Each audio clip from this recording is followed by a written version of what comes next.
Shalom saudara. Siapa yang diberkati hari ini lambaikan tangan. Ada kekuatan baru, amin.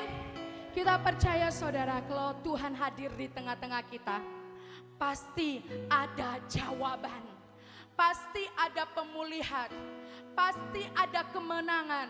Revival itu saudara, karena dia adalah pribadi, dia kasih, dia Allah yang ajaib dan luar biasa. Sehingga ketika pribadinya ada, ketika rohnya ada saudara, saya percaya yang sakit disembuhkan, yang lemah dikuatkan, yang berbeban berat dihiburkan.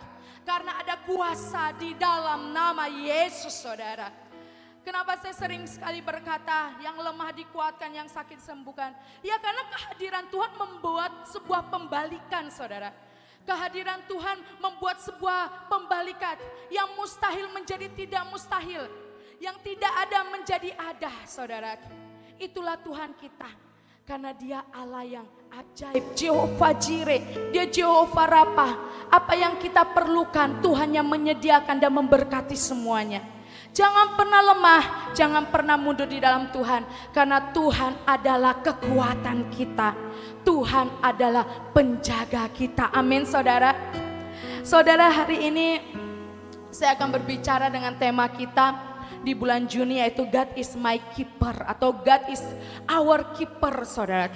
Yaitu Tuhan adalah penjaga kita. Amin saudara. Seperti yang di awal tadi saya katakan bahwa ketika Tuhan memberikan rema bagi kita di awal bulan, bahwa Tuhan adalah penjaga kita, berarti Tuhan yang tahu ke depannya saudara. Mungkin ada hal yang tidak enak yang akan kita hadapi, ataupun hal yang baik atau yang enak kita hadapi saudara. Percayalah saudara, penjaga kita tidak akan pernah terlelap. Penjaga kita selalu berjaga-jaga atas kehidupan kita. Jadi ketika kita nanti pulang dari ibadah ini, kita melakukan aktivitas kegiatan kita selama 1 minggu ke depan saudara. Mungkin ada hal-hal yang membuat kita nggak enak. Didikan, proses, mungkin perkataan orang, kita diproses oleh orang lain. Mungkin ada tantangan dalam pekerjaan kita, di dalam hal apapun saudara. Mungkin justru dari diri kita sendiri, tiba-tiba kita nggak damai sejahtera, kita nggak mood saudara ya. Saudara percayalah, kalau tema ini diberikan bagi kita semua, pasti tidak ada yang kebetulan. Tuhan mau agar setiap kita selalu mengingat pribadinya, yaitu Tuhan penjaga setiap umatnya saudara. Saudara, kita akan baca sama-sama di dalam Mazmur 121.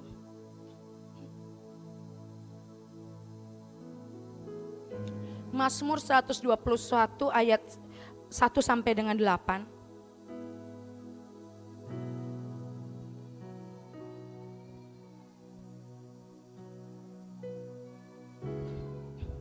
Kita akan baca sama-sama. Nanti di ayat-ayat ini, kalau ada katamu dan juga engkau, itu kita ganti dengan aku atau ku. Ya, kita akan coba dalam hitungan yang ketiga, langsung aja dari kata aku. 1, 2, 3. Aku melayangkan mataku ke gunung-gunung, dari manakah akan datang pertolonganku? Pertolonganku ialah dari Tuhan yang menjadikan langit dan bumi. Ia tak akan membiarkan kakiku goyah. Penjagaku tidak akan terlelap. Sesungguhnya tidak terlelap dan tidak tertidur penjaga Israel. Tuhanlah penjagaku, Tuhanlah naunganku di sebelah tangan kananku. Matahari tidak menyakiti aku pada waktu siang, atau bulan pada waktu malam. Tuhan akan menjaga aku terhadap segala kecelakaan. Ia akan menjaga nyawaku. Tuhan akan menjaga keluar masukku dari sekarang sampai selama-lamanya. Amin saudara. Amin. Saudara, Mazmur 121 ayat 1 sampai 8 ini. Di sini saudara, saya mencoba melihat latar belakang dari pemazmur atau di sini nyanyian ziarah, berarti peziarah saudara ya. Di mana mereka atau nyanyian ini atau tulisan ini dituliskan dari ayat 1 sampai ayat yang ke-8 pasti punya latar belakang. Pasti punya maksud dan tujuan mengapa tulisan ini bisa ada dalam Mazmur, diletakkan di Mazmur 121 ini, saudara ya.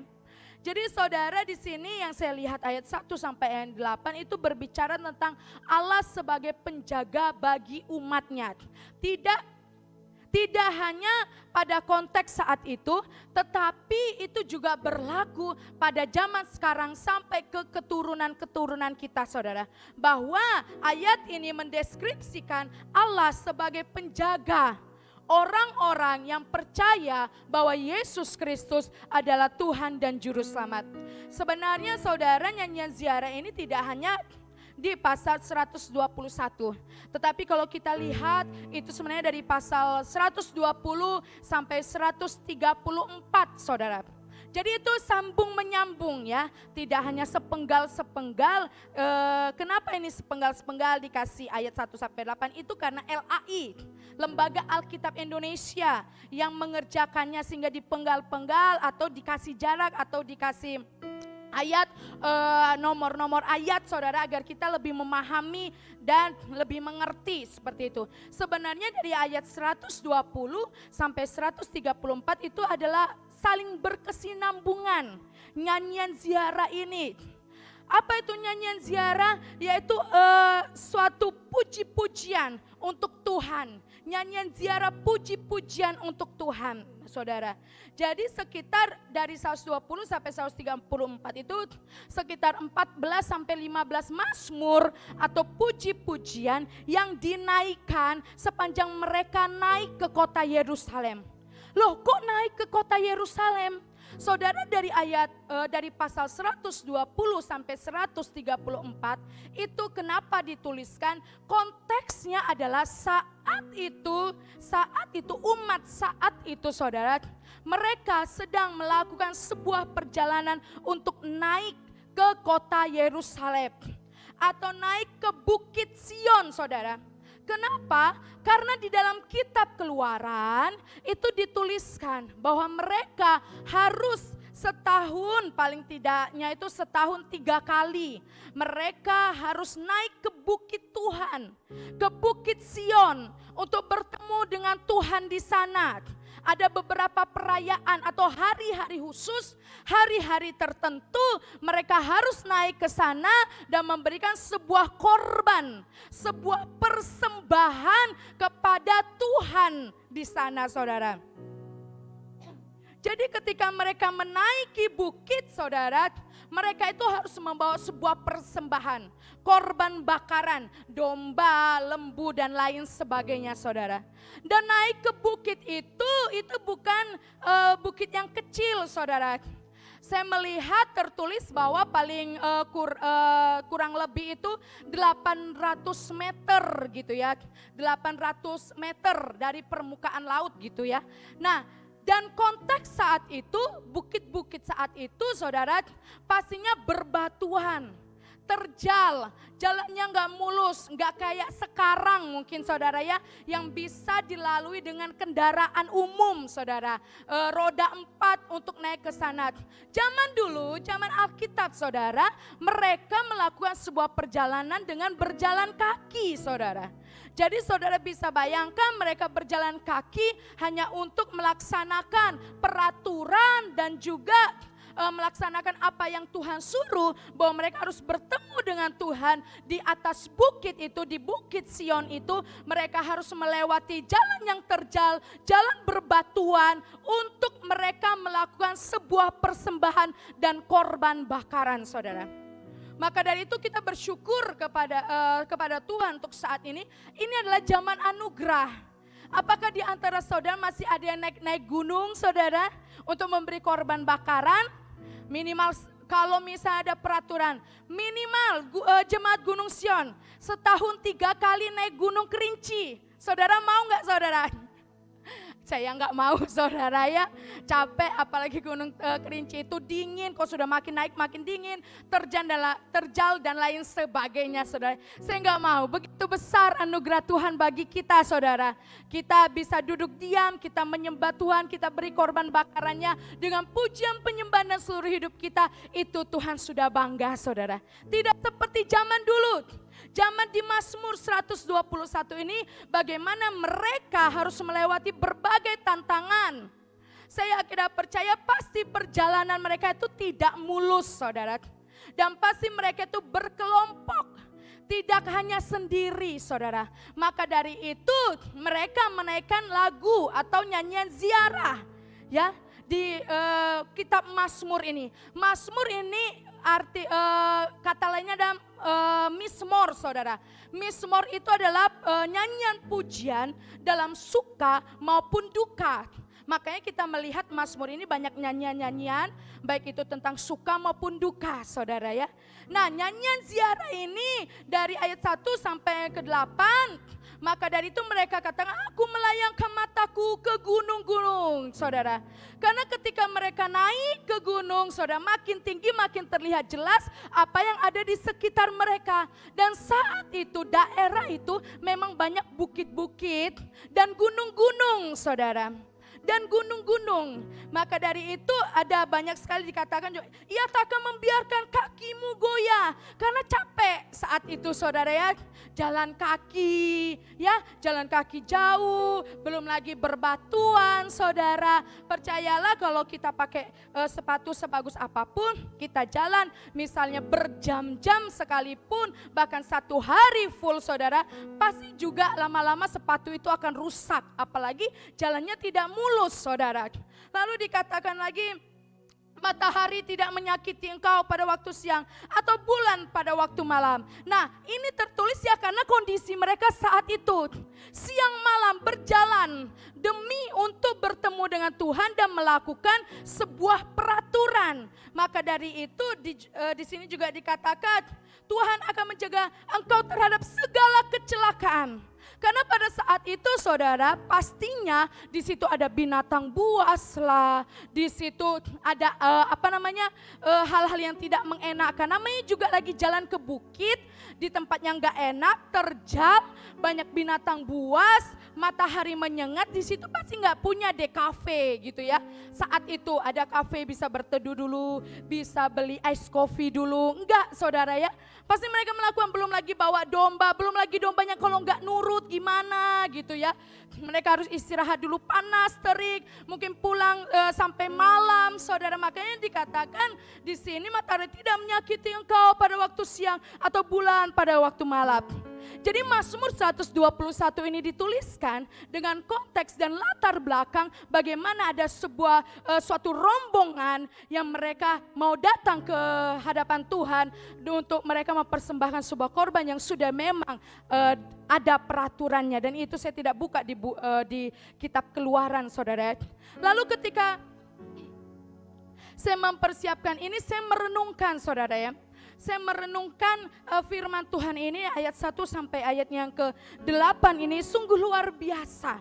Setiap firman walaupun dengan konteks dan latar belakang yang berbeda, tetapi kita percaya bahwa firman Tuhan selalu baru. Firman Tuhan dituliskan punya maksud dan tujuan untuk setiap kita anak-anak Tuhan yang membacanya, yang merenungkannya saudara. Di ayat yang ayat 1 dan ayat yang kedua saudara. Di sini saya sungguh tertarik melihat, aku melayangkan mataku ke gunung-gunung. Dari manakah akan datang pertolonganku? Saudara, seperti yang tadi awal saya katakan bahwa ketika mereka naik ke Bukit Sion itu pastinya berat, tidak mudah, harus bawa setiap perbekalan, korban-korban bakaran saudara. Dan waktu juga di dalam perjalanan mereka melepaskan pandangannya, mereka melihat di sekitar gunung-gunung. Karena di daerah itu banyak gunung-gunung seperti yang tadi saya bilang. Dan saudara, dalam konteks saat itu, pada zaman itu orang-orang yang tidak percaya kepada Allah, mereka itu percaya kepada gunung-gunung, pohon-pohon, bahwa kalau zaman sekarang itu bilang ada penunggunya gitu ya. Kadang-kadang zaman sekarang juga masih suka kasih sesajen gitu ya, dan lain sebagainya gitu. Zaman sekarang juga masih ada juga sih yang begitu, yang tidak percaya kepada Tuhan Yesus, yang tidak percaya kepada Allah.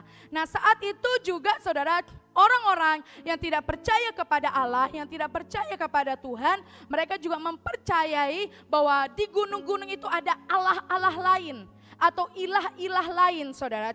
Makanya mereka katakan, dari manakah akan datang pertolonganku? Lanjut di ayat 2-nya, pertolonganku ialah dari Tuhan. Mereka katakan bahwa tidak ada pertolongan di luar Allah, tidak ada pertolongan di luar Tuhan. Ya, gunung-gunung lain selain bukit atau gunung Sion itu yang mereka naiki saudara, mereka menganggap bahwa itu bukan sumber pertolongan mereka, bahwa itu adalah ilah-ilah atau Allah-Allah lain saudara. Makanya mereka katakan pertolonganku ialah dari Tuhan. Bukan dari gunung-gunung yang mereka lihat itu, yang saat itu dipercayai bisa menjadi Allah mereka. Ya, mereka nah saat itu ada banyak sekali orang yang menyembah berhala saudara. Lalu saudara, mereka sangat dengan bersuka cita menyanyikan nyanyian ziarah ini dengan bersuka cita, karena mereka tahu mereka akan bertemu dengan Tuhan sampai ke puncak, sampai ke atas saudara. Mereka tahu bahwa ada jawaban-jawaban dalam pergumulan mereka waktu mereka ketemu dengan Tuhan saat itu. Dan yang kita lihat saudara, dari perjalanan mereka yang tidak enak, yang penuh dengan tantangan, yang penuh dengan hal-hal yang menakutkan saudara. Tetapi karena mereka itu fokus ingin bertemu dengan Tuhan, fokus ingin memberikan persembahan dan korban bakaran, justru mereka bersuka cita sekali, bahkan menyanyikan nyanyian ini dalam perjalanan mereka. Tidak ada di ayat 120 sampai 134 itu yang bilang aku capek, aku lelah, rasanya enggak enak, enggak ada saudara. Mereka sangat dengan bersuka cita, ayat demi ayat, pasal demi pasal, itu mereka bersuka cita karena mereka tahu siapa yang mereka temui saudara. Sehingga mereka fokus kepada tugas mereka untuk melakukan hal tersebut dan mereka fokus ingin bertemu dengan Tuhan. Nah dari cerita ini saudara, yang bisa kita tarik di dalam setiap kehidupan kita, bahwa jalan kekristenan, jalan kehidupan kita itu seperti menaiki puncak gunung, seperti menaiki bukit saudara. Ya, rasanya enggak enak, rasanya terjal, banyak bebatuan, banyak binatang buas saudara ya. Seperti khotbah ibu di awal-awal tahun waktu itu, bagaimana seorang penerobos itu mampu melewati berbagai tantangan, mampu melewati berbagai jalan itu untuk sampai ke puncak perkenanan Tuhan, untuk sampai ke puncak destiny saudara. Tidak enak, tetapi kita melihat orang-orang saat itu saudara, mereka tidak bersungut-sungut. Nah sebenarnya ayat Mazmur 121 ini juga mengingatkan setiap kehidupan kita, bahwa jalan kehidupan ini sungguh memang tidak mudah saudara. Jalan kehidupan, jalan kekristenan kita enggak mudah. Apa yang menjadi bebatuan dalam hidup kita? Mungkin masalah ekonomi saudara, mungkin masalah suami, masalah anak, atau ada binatang buas di dalam jalan kekristenan kita, yang orang tiba-tiba nggak suka sama kita, memfitnah kita, atau melakukan hal-hal yang tidak baik dalam kehidupan kita. Mungkin ada hujan, ada badai, ada panas terik, semuanya itu nggak enak saudara, semuanya nggak enak. Tapi kita belajar dari peziarah saat itu, walaupun tidak enak yang mereka alami, tapi satu hal mereka percaya bahwa ada penjaga yang tidak pernah terlelap. Maka dari itu setiap kehidupan kita, apapun yang menjadi bebatuan, kerikil, binatang buas, sinar matahari, dinginnya malam saudara, saya percaya bahwa Tuhan pun menjamin hidup kita bahwa Dia akan menjaga setiap umatnya. Jadi saudara percayalah, kalau sampai dihimbau untuk Mazmur 121 ini kita baca setiap hari, mendeklarasi setiap hari saudara, kita akan diperkuat hari demi hari untuk menjalani apapun problema, masalah, tantangan yang kita hadapi saudara. Dan saya sangat berharap sekali seluruh jemaat Gunung Sion sampai ke puncak perkenanan, amin. Sampai ke puncak destiny, sampai ke puncak lawatan saudara. Jangan berhenti di tengah jalan. Kalau berhenti di tengah jalan, kita akan tertinggal dengan rombongan kita saudara. Ini bayangkan saja peziarannya adalah seluruh keluarga Gunung Sion atau seluruh jemaat Gunung Sion saudara ya. Jangan sampai kita ketinggalan. Justru kalau kita ketinggalan, kita menjadi sendiri, kita nggak bisa saling melindungi. Ya, makin lama kita duduk istirahat santai, justru hal yang tidak enak, justru binatang buas itu mengintai kita semakin lama saudara. Justru teriknya matahari itu semakin membakar kita.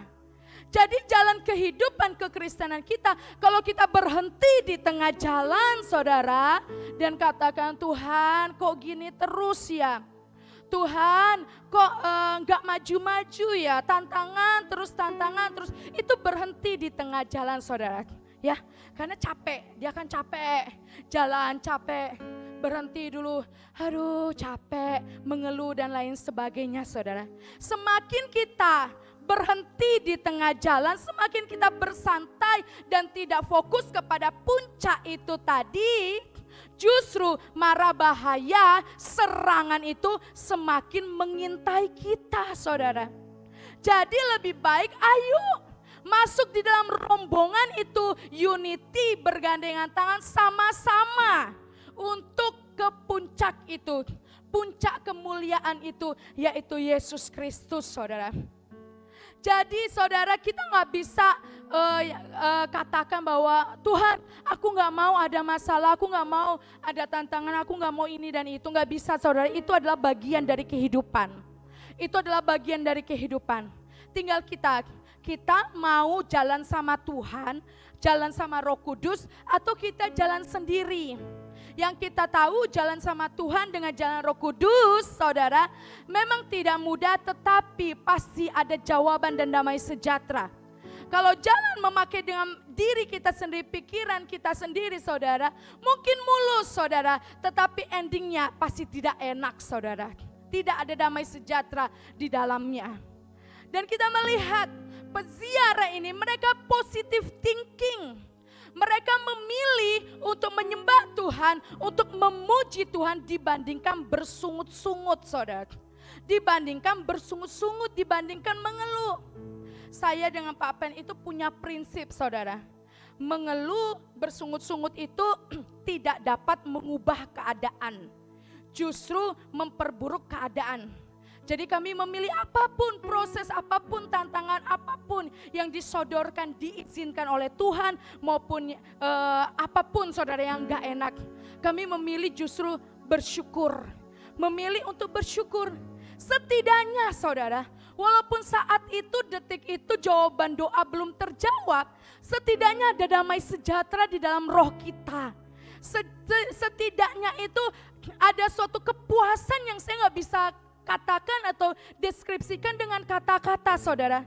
Itu jauh lebih berharga dibandingkan saat itu, detik itu jawaban datang. Saya percaya setiap jawaban itu punya waktu. Punya waktu, cepat atau lambat, udah selesai saudara.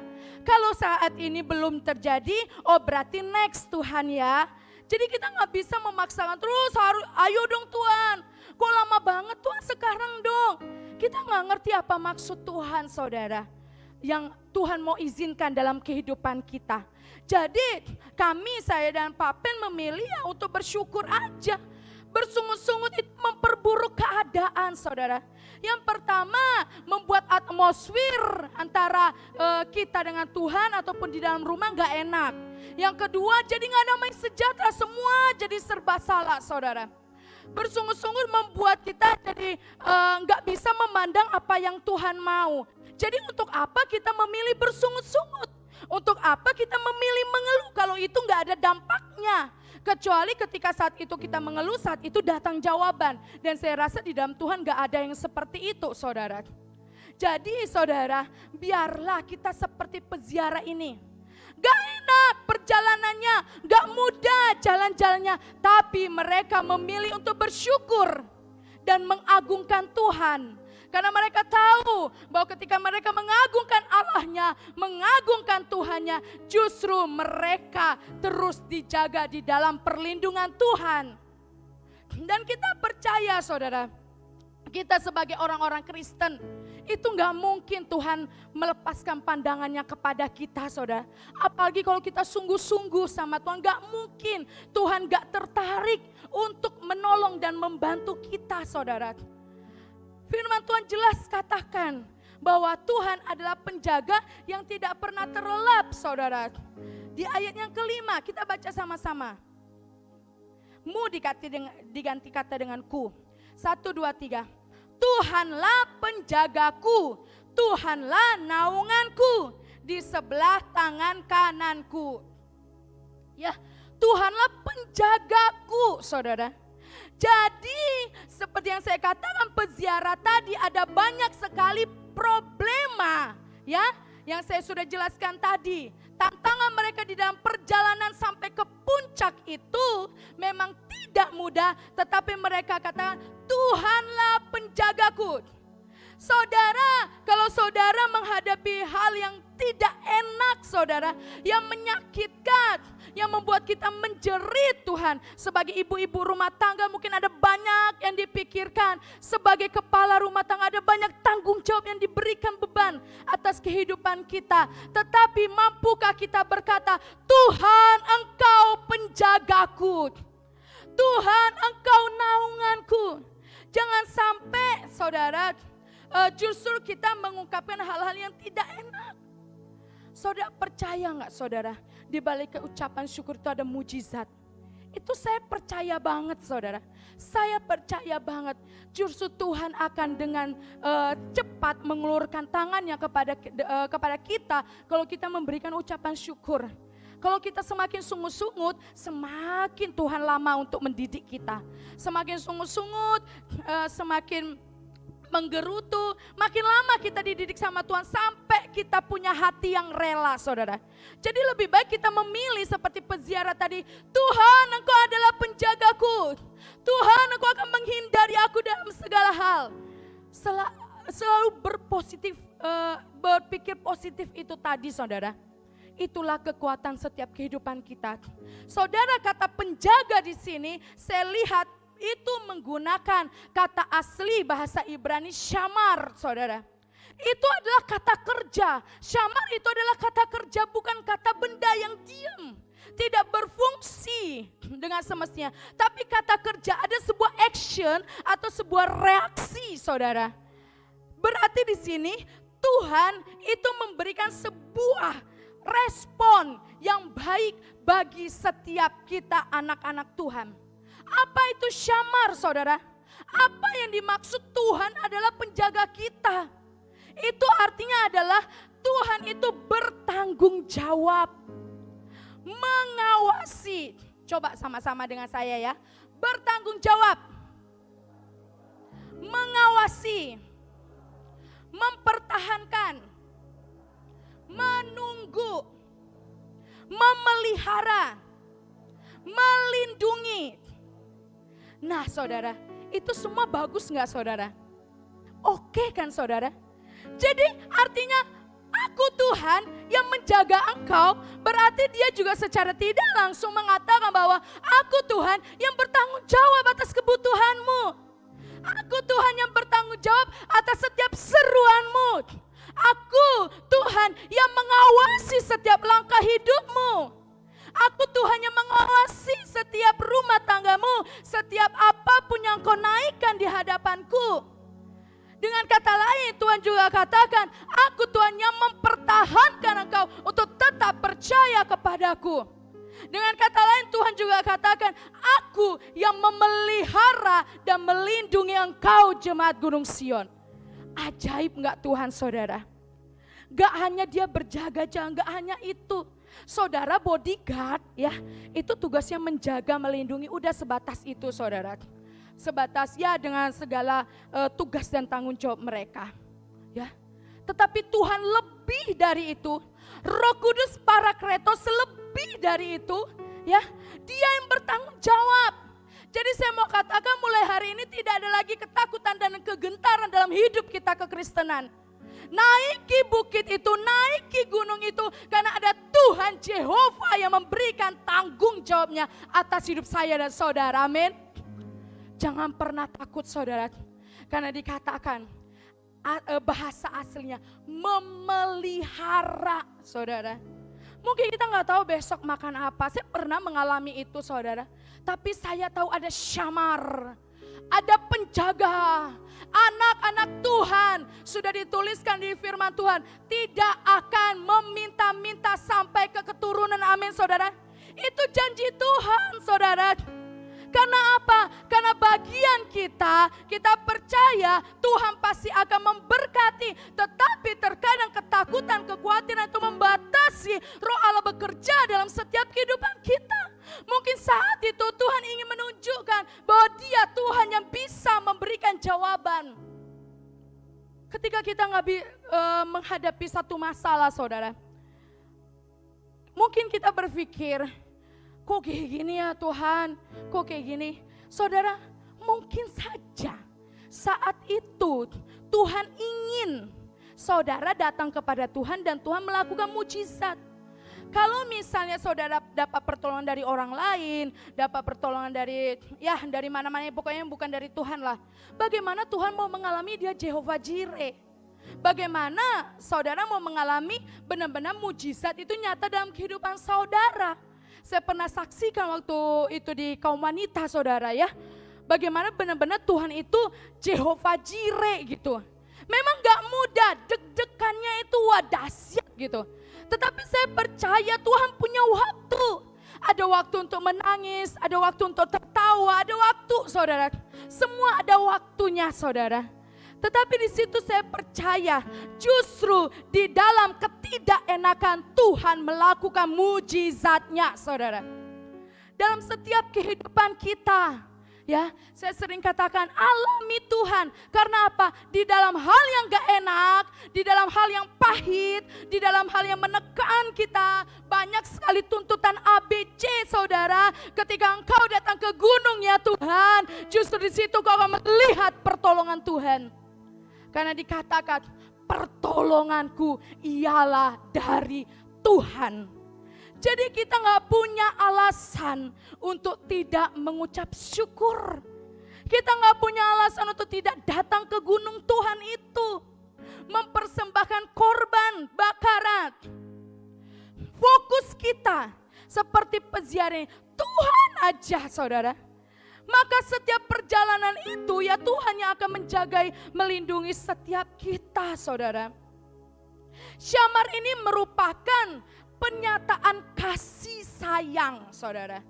Jadi di dalam pertanggungjawaban Tuhan, di dalam pemeliharaan Tuhan, di dalam Tuhan mengawasi saudara, itu dilakukan, itu diberikan atas dasar kasih sayang. Kasih sayang antara Allah dengan manusia saudara. Jadi begitu besarnya cinta Tuhan atas kita jemaat Gunung Sion, Dia mau memelihara kita. Begitu cintanya Dia kepada kita, Dia mempertahankan kita untuk tetap bertahan dalam setiap situasi dan segala musim saudara. Itu Tuhan kita. Dia lakukan semua atas dasar kasih dan cinta antara Tuhan dengan kita jemaat Gunung Sion. Jadi saudara, Jangan pernah takut karena kasih Allah itu tidak terbatas. Karena kasih Allah itu tidak membeda-bedakan. Kalau saya bisa, saudara juga pasti bisa. Kalau saudara bisa, saya juga pasti bisa. Karena kasih Allah utuh dan sempurna untuk semua umat manusia. Dan biarlah kasih itu yang selalu menjaga kita, memelihara kita, melindungi kita. Makanya saudara, saya sering katakan kepada Tuhan, Tuhan, aku gak bisa jauh dari Tuhan. Gak bisa. Ya, saya pernah katakan itu kepada Pak Pen dan juga kepada Ibu. Gak bisa, saya gak bisa jauh dari Tuhan. Saya gak bisa sampai saya itu berseru sama Tuhan, Tuhan, aku gak bisa jauh dari hadirat-Mu. Aku gak bisa jauh dari Tuhan. Menjalani hari-hari aja saudara. Saya gak bisa kalau gak komunikasi roh dan hati ini tek sama Tuhan gitu. Karena saya tahu tanpa Tuhan saya gak ada apa-apa. Tanpa Tuhan hidup ini hampa saudara. Dan biarlah setiap kita jemaat Gunung Sion, bagaimana kita menyadari bahwa kasih Allah itu begitu besar atas hidup kita, sehingga disitulah kita percaya tidak ada yang perlu kita khawatirkan. Karena cinta Tuhan tidak terbatas, amin. Cinta Tuhan kepada ibu-ibu semua, cintanya Tuhan kepada bapak-bapak semuanya, itu tidak akan pernah terbatas saudara. Jangan pernah lemah, selalu saya bilang jangan lemah, jangan mundur, ya, jangan jauh dari Tuhan. Karena kekuatan kita itu hanya dari Tuhan, saudara. Apalagi kekuatan kita di dunia ini, selain dari Tuhan Yesus Kristus. Biarlah setiap kehidupan kita, saudara, kita menyadari ada penjaga, pengawal. Saudara, penjaga, pengawal di dunia itu tertidur. Bisa tertidur, bisa capek saudara ya. Tetapi di sini dikatakan ayat 3 bagian B, penjagamu tidak akan pernah terlelap. Sesungguhnya tidak terlelap dan tidak tertidur. Jadi makanya dikatakan bahwa kita adalah biji mata Tuhan saudara. Berarti betapa begitu berharganya kita di hadapan Tuhan, saudara. Jadi bersyukurlah, saudara. Bersyukurlah dalam setiap bebatuan, dalam setiap binatang buas, terik sinar matahari. Kita punya Allah yang tidak pernah meninggalkan kita. Dia Immanuel atas hidup saya dan atas hidup Bapak Ibu semuanya, saudara. Lalu saudara, di ayat yang ke-8, ayat yang B, dari sekarang sampai selama-lamanya. Ayat ini atau perikop ini ditutup dengan kalimat dari sekarang sampai selama-lamanya. Artinya apa saudara? Bahwa perlindungan Tuhan, penjagaan Tuhan, pertanggungjawaban Tuhan, pemeliharaan Tuhan itu berlaku seumur hidup kita, amin. Berlaku selama-lamanya, berlaku tidak akan pernah berhenti. Sampai Maranatha, sampai dalam kekekalan saudara. Ada sebuah jaminan. Ada sebuah jaminan ketika kita menghadapi hal-hal yang terjal, menghadapi hal yang tidak enak itu ada jaminan. Tuhan katakan mulai sekarang sampai selama-lamanya. Tuhan saja tidak pernah berhenti untuk hidup kita saudara. Tuhan saja memastikan seluruh ciptaannya itu terpelihara dengan baik. Jadi untuk apa kita khawatir dengan semuanya? Ya, jangan pernah baperan saudara dengan persoalan dan tantangan. Ya, boleh kita memang datang kepada Tuhan, kita mengungkapkan sedih dan lain sebagainya saudara. Karena dia juga Allah yang mau mendengarkan seruan hati kita saudara. Tetapi biarlah itu tidak berlarut-larut sehingga membuat iman kita lemah.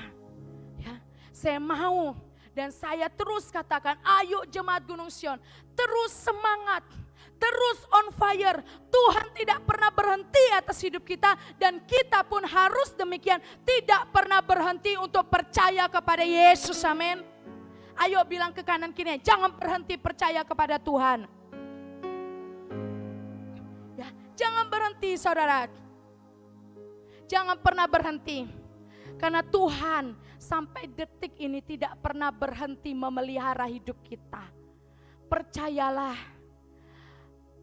Hamba Tuhan berkata, Pak Daniel Kristianto berkata saudara. Dan itu ayat yang bukan ayat tapi perkataan yang selalu saya pegang saudara ya.